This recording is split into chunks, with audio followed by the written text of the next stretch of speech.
የኢትዮጵያ ፕሪሚየር ሊግ 2017 አሸናፊ ቡድን ታውቋል። ኢትዮጵያ መድን የ2017 የኢትዮጵያ ፕሪሚየር ሊግ አዲስ አሸናፊ ቡድን ሆኗል። ኢትዮጵያ መድን በታሪኩ ከ1975 ምስረታ ጀምሮ ባደረጋቸው የፕሪሚየር ሊግ ተሳትፎ እንዲሁም በኢትዮጵያ ሻምፒዮን በሚባልበት ዘመን ዋንጫ አላገኘም ነበረ። ነገር ግን ከ1990 የኢትዮጵያ ፕሪሚየር ሊግ እንደ አዲስ ከተዋቀረ በኋላ እንዲሁም የኢትዮጵያ ፕሪሚየር ሊግን በወቅቱ ከመሰረቱ 8 ቡድኖች መካከል አንደኛው ኢትዮጵያ መድን ነው። አሁን አዲስ ዋንጫ አሸናፊ በመሆን ከ1990 በኋላ 10ኛው ቡድን ሆኗል። በአጠቃላይ ከ1936 የኢትዮጵያ ሻምፒዮና ከሚባልበት ዘመን ያለውን ታሪክ ስንመለከት 26ኛው ቡድን ነው ኢትዮጵያ መድን ሻምፒዮን በመሆን ያም ብቻ ሳይሆን በአጠቃላይ በታሪኩ ከፍተኛ ውጤት ያስመዘገበበት ነው። ኢትዮጵያ መድን ያደረጋቸው ጨዋታዎች 31 ናቸው። ነገ ከመቻል ጋር አንድ ጨዋታ ይቀርዋል። በፕሪሚየር ሊግ ሳምንት ሲቆጠር 34ኛው ሳምንት ተብሎ ነው። ምክንያቱም በመጀመሪያው ሳምንት ወልቂጤ ከውድድሩ መውጣቱን ተከትሎ የሳምንት መጠሪያው 34 ነው። የጨዋታ መጠኑ ግን 31 ነው። እስካሁን ድረስ መድን ያደረገው 31 ጨዋታ ነው። ከ31 ጨዋታ 19 አሸንፏል። 5 ጨዋታ ነው የተሸነፈው። በ7 ጨዋታዎች ደግሞ ነጥብ ተጋርቶ የወጣበትን የውጤት ጊዜ አሳልፏል። በአጠቃላይ ያስቆጠረውን ጎል ስንመለከት 41 ጎል ነው በዘንድሮ የውድድር ዓመት ላይ ሳሙኤል ኢትዮጵያ መድን ያስቆጠረው። የተቆጠረበት 13 ጎል ነው የተቆጠረበት። በኢትዮጵያ ፕሪሚየር ሊግ በዘንድሮ የውድድር ዓመት ከፍተኛ ጎል ያስቆጠረም እንዲሁም ዝቅተኛ ጎል የተቆጠረበትም ከፍተኛ ጨዋታዎችን ያሸነፈ ዝቅተኛ ጨዋታ እየተሸነፈ ሁሉንም ታሪክ ያስመዘገበው ኢትዮጵያ መድን ሆኗል። ኢትዮጵያ መድን ከ1990 በኋላ የኢትዮጵያ ፕሪሚየር ሊግ እንደ አዲስ ከተዋቀረ በኋላ ማለት ነው 3 ጊዜ ወርዶ ተመልሷል። 3 ጊዜ ወርዶ ተመልሶ የኢትዮጵያ ፕሪሚየር ሊግ ዋንጫን ያነሳ ቡድን የለም። በተለይ ከ3 ዓመት በፊት ካቻምና ልክ በመጣበት የውድድር ዓመት ላይ 3ኛ ጊዜ ወደ ኢትዮጵያ ፕሪሚየር ሊግ ሲመለስ 3ኛ ደረጃን ነበር ይዞ ማጠናቀቅ የቻለው። በወቅቱ ቅዱስ ጊዮርጊስ፣ ባህር ዳር ከተማ፣ ኢትዮጵያ መድን ነበር በወቅቱ በ2014 በኢትዮጵያ ፕሪሚየር ሊግ ደረጃ የነበረው። 2016 ላይ ደካማ ውጤትን ነው ያገኘው። ነገር ግን በዘንድሮ የውድድር ዓመት ላይ በተለይ አጀማመሩ እጅግ ያስፈራ ነበር። ኢትዮጵያ መድን ካደረጋቸው 4 የመጀመሪያ ጨዋታዎች 3 አቻ የውጤትን ያስመዘገበው። አንድም ጨዋታ አላሸነፈም። አንድ በሲዳማ ቡና የተሸነፈበትን የውጤት ጊዜ አሳልፈዋል። በዚህም የኢትዮጵያ መድን ለመጀመሪያ ጊዜ የኢትዮጵያ ፕሪሚየር ሊግ ሻምፒዮን መሆን የቻለበትን ጊዜ አሳልፈዋል። አዲሱ እንደው አንዳንድ ጊዜ ሀገራችን ክለቦች በጣም የተራራቀ በጥቂት ሲዝኖች ልዩነት ወይም አመታቶች ልዩነት ውስጥ በጣም የተራራቀ ውጤት የሚያስመዘግቡትና ወጥና ቀጣይነት ያለው ያደገ የሚሄዳውን በውጭው ዓለም እንደምናየው ሁለተኛ የሆነ ወይ ሁለተኛው የሶስተኛው የአራተኛ እንደዚህ የሆነ እንጂ አንደኛ ከዛ በጣም ወደ ታች ወርዶ ደግሞ መጨረሻ የሚሆን የውጤት መዋዠቅና የአቅም መዋዠቅ ለምን ይመስላል የሚከሰተው?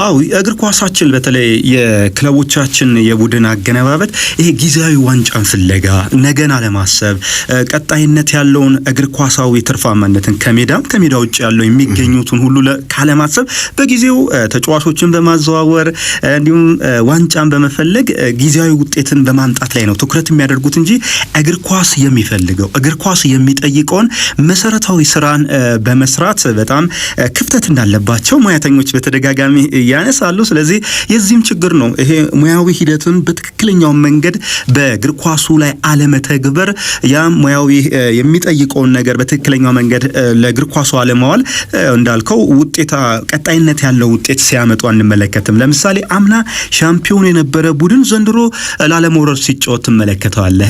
በርካታ አመታት ላይ በርካታ ቡድኖችን ተመልክተናል። ያም ብቻ አይደለም ዋንጫ በልተው ወደ ታችኛው ዲቪዥን በመውረድ እስከ መፍረስ የደረሱ በኢትዮጵያ እግር ኳስ በርካታ ክለቦችን ማንሳት እንችላለን። ይሄም እግር ኳሱን በደንብ መሰረት አድርጎ አለመስራት ነው። ኢትዮጵያ መድን ግን 3 ጊዜ ወርዶ 3 ጊዜ በመመለስ የኢትዮጵያ ፕሪሚየር ሊግን በማንሳት ብቸኛው ቡድን ነው። ያም ብቻ አይደለም የኢትዮጵያ መድንን አሰልጣኝ ገብረመድህን ኃይሌን በታሪክ ልዩ ያደርጋቸዋል። በኢትዮጵያ እግር ኳስ ታሪክ በተለይ በሊግ ታሪክ 81 ዓመታት ተቆጥሯል። ሳሙኤል በ81 ዓመት ታሪክ ከ3 የተለያዩ ክለቦች ጋር ዋንጫ ያነሱም ብቸኛ አሰልጣኝ ናቸው። ከጅማ አባ ጅፋር፣ ከመቀሌ ሰባ እንደርታ እንዲሁም ከኢትዮጵያ መድን ደግሞ በዘንድሮ የውድድር ዓመት ላይ ታሪካቸው በወርቅ አጽፏል። ጥሩ ሪከርድ ነው። አሰልጣኝ ያነሳን ተጫዋችም ደግሞ በዘንድሮ የውድድር ዓመት ከ3 ክለቦች ጋር ዋንጫ ያነሳ ተጫዋች አለ። ሃይደር ሸረፋ ነው። ከመቀሌ ሰባ እንደርታ ከቅዱስ ጊዮርጊስ በዘንድሮ የውድድር ዓመት ላይ ደግሞ ከኢትዮጵያ መድን ሁለቱን ዋንጫዎች ያገኘው ከአሰልጣኝ ገብረ መድን ኃይሌ ነው። በነገራችን ላይ ያው ሃይደር ሸረፋ ብቸኛው ተጫዋች አይደለም። ከዚህ ቀደም በሶስት ክለቦች ዋንጫ ያነሳ ተጫዋች አለ። ምን ያህል ተሾመ ቤቢ በደደቢት፣ በኢትዮጵያ ቡና፣ በቅዱስ ጊዮርጊስ ይህንን ታሪክ ያጻፈበትን ወርቃማ ታሪክን ወይም ጊዜን አሳልፏል። ስለዚህ በዘንድሮ የውድድር ዓመት ኢትዮጵያ መድን 3 ጨዋታዎች እየቀሩት ከከፍተኛ ሊግ ወደ ፕሪሚየር ሊግ በመጣበት 3ኛ ዓመት ላይ ሻምፒዮን መሆኑን አረጋግጧል። ይህም ያረጋገጠበት ዋነኛ ምክንያት ያው ነገ ይጫወታል ብለናል። ኢትዮጵያ ቡና ከመቀሌ ሰባ እንደርታ ተከታይ ኢትዮጵያ ቡና ነበረ። አቻ መለያየቱን ተከትሎ ነው ኢትዮጵያ መድን ሳይጫወት ሻምፒዮን መሆን የቻለበትን የውድድር ጊዜ እያሳለፈ ያለው። ከዛም በኋላ ሌሎች ጨዋታዎች ተደርጓል። ሐዋሳ ከተማ 11 ጨዋታዎች ሳይሸነፍበት የጨዋታ ጊዜን እያሳለፈ ነው። ወልዋሎ አዲግራትን 1-0 አሸንፏል። ከ11 ጨዋታዎች 8ቱን አሸንፏል። አሁን በዚህ ሰዓት ላይ የተደረገ ያለ ጨዋታ ለኢትዮጵያ ንግድ ባንክ ከሀዲያ ሆሳና ጎል አልተቆጠረም።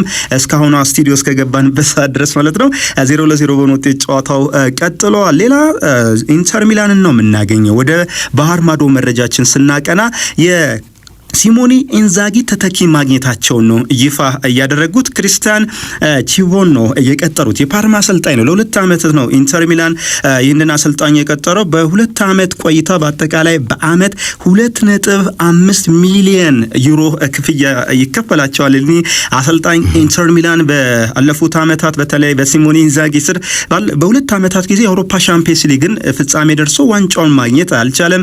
እንዲሁም በዘንድሮ የውድድር ዓመት በጣሊያን ሴራ ባስኮ ሁኔታ ነው በናፖሊ ዋንጫውን ያጡት። ይህንን ስኬታማ ጉዟቸውን ወይም የነበሩበትን ከፍታ ላይ ለመመለስ እኛ አሰልጣኝ ትልቅ ኃላፊነት ተጥሎባቸዋል። በቀጣይ 2 ዓመታት ኢንተር ሚላንን ወደ ነበረበት ቦታ ይመልሱታል የሚለው እጅግ ተጠባቂ ነው። ማንቸስተር ሲቲ የፊት መስመር ተጫዋች ከኦሎምፒክ ሊዮን ለማስፈረም መቃረቡን እንዲሁም መስማማቱን ነው የተወሰነው። ወይም ይህ ተጫዋች በተለይ ቸርኪ ባላል ራያን ቸርኪ በአጠቃላይ እስከ 40 ሚሊዮን ዩሮ ነው ማንቸስተር ሲቲ ለኦሎምፒክ ሊዮን ለመክፈል የወሰነው።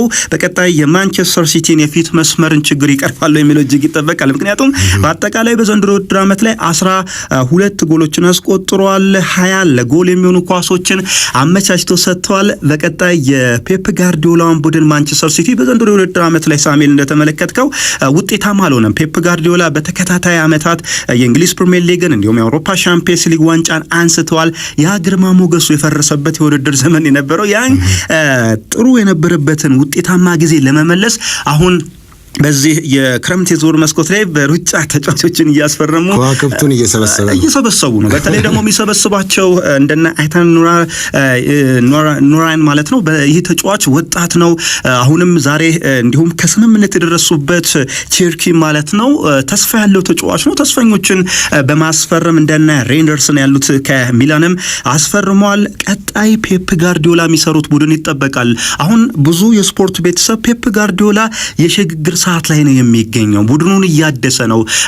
ባለፈው የክረምት የዝውውር መስኮት ላይ መስራት የነበረበትን የቤት ስራ ባለመስራቱ ነው ውጤታማ ያልሆነው። ከዛም የተማረ ይመስለናል የሚሉ በርካታ ተንታኞችም ሀሳባቸውን የገለጹ ነው ያሉት። አርሰናሎች ቶማስ ፓርቴን ለማቆየት የጣሩ ነው የሚገኙ። ቶማስ ፓርቴ በዘንድሮ የውድድር ዓመት ላይ አርሰናልን የመሃል ሜዳ ስፍራ በጥሩ ሁኔታ ካገለገሉ ተጫዋቾች መካከል አንደኛው ቶማስ ፓርቴ ነው። ስለዚህ ቶማስ ፓርቴ በአርሰናል የሚቆይበት እድል እንዳለ ተጠቁሟል። ሼሽኮም ወደ አርሰናል መምጣቱ አይቀሬ ይመስላል። አሁን የሚወጡ መረጃዎች ቤንጃሚን ሼሽኮ አርሰናል ምንም እንኳን አርቢ ሌፕዚግ 69 ሚሊዮን ፓውንድ ነው ያቀረቡት፣ ይህን ክፍያ በመፈጸም አርሰናል ይህን የፊት መስመር ተጫዋች የሚያስፈርምበት እድል እንዳለ ተጠቁሟል። በቀጣይ ቀናቶች መድፈኞቹ አርሰናል ይህን ተጫዋች ያስፈርማሉ የሚለው ይጠበቃል። ቶትንሃሞች ቶማስ ፍራንክ እንደሚታስተዋውሰው ሳሜ አንጀል ፖስት ኮግሉን አሰናብተዋል። ቶትንሃሞች ውለታ ውሎላቸዋል ባለቀ ሰዓትም ቢሆንም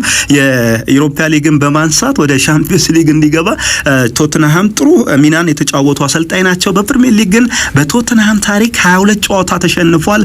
ይህም ያላስደሰታቸው ዳንኤል ሌቪ አንጄ ፖስተኮግሉን በማሰናበት ማለት ነው። አሁን ቶማስ ፍራንክ ከብሬንፎርድ ለማምጣት ኮግሉ የአሰለጣጠን ችግራቸው ሳይሆን የቶተናም ከፍተኛ የሆነ የተጫዋቾች በጣም ጠንካራ የነበሩ ተጫዋቾች ጉዳት ያስተናገደበት ከፍተኛው ሲዝን ነበርና በዛም ምክንያት ነው የሚሉ ትንታኔዎች አሉ። አንደኛው በተጫዋቾች ጉዳት ነው። ሌላ ደግሞ ባጫዋት መንገዳቸው ላይ ጸንቶ መቆያቸው ምንም ቢጠቁ አይከላከሉም ማለትም ኳስን በመያዝ ወደፊት ተጭኖ በመጫወት በተቃራኒ ቡድን ላይ ኳስን በብዛት ይዞ ለመገኘት በሚያደርጉበት ጥረት ከኋላ የሚተዋቸው ክፍተቶች አሉ። ያ ክፍተት ደግሞ በእንግሊዝ ፕሪሚየር ሊግ ላይ ታውቋል።